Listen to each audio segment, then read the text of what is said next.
Yo, what's up guys, my name is Chaogames, and in this video I will be talking about an old way to make money, which now became relevant again. As you know, we have had the luck rework, and the best item from there, well, actually the two best items from there, require an onyx to make. And this of course means that the onyx have been gaining in price, which resurrected this way of making money again. Of course many of you will be seeing where I am already, but for those who don't know, this is the fight kiln. At the end of the fight kiln, you will be granted a choice between the cape of the fight style you use the most or an onyx. And since this thing is not really hard to do anyways, and it's only time consuming, it might be a way of making money if you're quick enough. Anyways, for those who are not familiar with the fight kiln at all, I will go over the battle with some hints on how to get through it. First off, the gear you use matters. So in this video I will be wearing the obsidian armor. This is the armor you get from Tsar City anyways. They have the added bonus of giving you an incoming damage decrease of about 40 to 50%. These percentages will actually count towards all Tsar monsters, including Jad and Har-Aken. For those who are interested in how to get this armor, I will get a video up tomorrow. This gear is hybrid gear and it works a lot like void armor. This means helmet switching. And it's the only switch you have to make to go to a different style. This will make it a lot more easy to switch combat in the kiln itself. Now to get into the reason why you want to switch, it is because the combat triangle in here makes a lot of difference and has a lot of influence on the damage. In this video I have no range on me and I most definitely noticed that on the mage rounds. Every other round there will be a crystal that drops which might help you to kill the rounds. Some will increase your strength in the fighting style, one will give you restoration and one will give you invulnerability. My god. Only one of these crystals can be active at a time, but it might actually make your way through a bit more easy. I usually only pick the ones that make me invulnerable, and I will only use them when I'm really in trouble, but I suppose the strength ones will help you with the speed.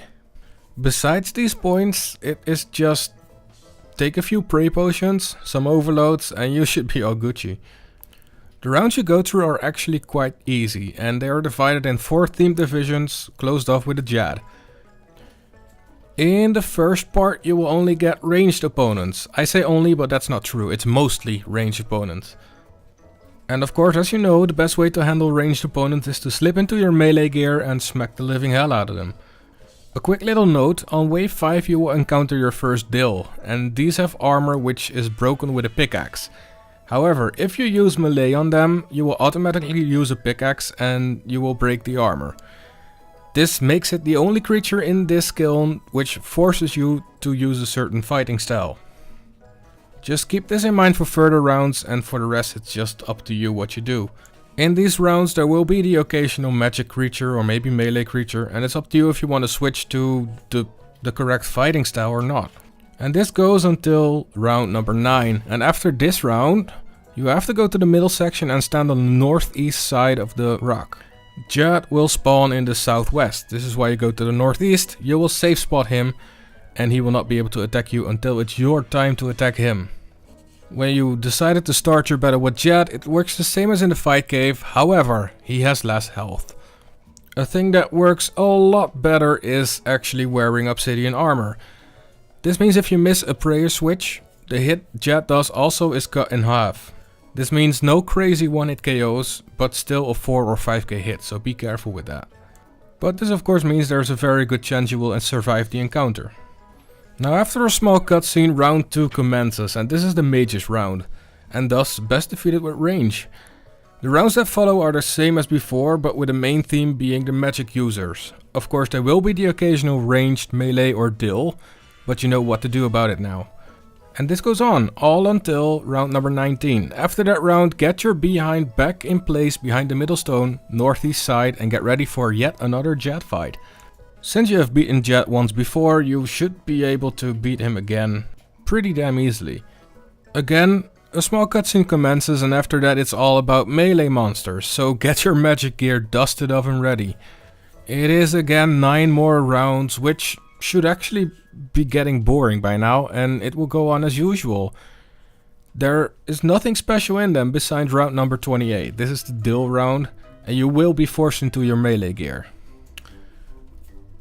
If that's something interesting, then yeah, that happens. Anyways, after this you get round number 29 and you will be moving back onto the middle rock northeastern side for jet battle number 3. I guess in this round number 30 it's a good idea to get rid of the ads, but it's really up to you if you want to do that or not. So we are now at the end of the orderly set of rounds. The, how I would like to call, champion rounds are about to start. These are 3 rounds right after each other and they will contain 4 of the highest level of a fighting style spawning in all the corners. First off you will be facing ranged, second will be melee and third will be mage. After these battles get ready to move to the center rock again because you will get a series of jet fights. For the first one you have to go to the center rock and go to the southeast of it. That will be the best spot to stand for the first spawn. This is different from the others, but if you focus on the northwest corner, you might as well get into your jet fight right away. However, it's all up to you. So in the next round another jet will appear and this time he is coming from the northeast. So standing in the southwest from the midstone will help you a lot, or you just focus there and fight it head on. Now for round number 36 it is very important that you stand on the northeast of the midstone. Northeast of the midstone. This is the infamous double jet round. If you're standing in the correct spot you will get the ability to 1v1 both Jads. 2v1 will be way too much to handle. Unless they happen to be in the same attack cycle, which I think the chances are very slim for that. Now 1v1 they aren't much of a challenge, so I expect no real difficulties here. And this means the hardest part of the kiln is done. There's only one more boss to go. Har-Aken. This must be the saddest boss you can encounter, for it will hide and cower under the lava and send his pals to battle for him. There is a bit of a trick to make this easy though. Just stand in the corner, specifically the corner with the least amount of tendrils, and battle the ones who do get up from the lava. And only move when the head pops up. That's really all you have to do. Especially with the NEXT, you will be having no difficulty spotting the head pop up. This makes the boss super easy to do and you will hardly spend any food on it.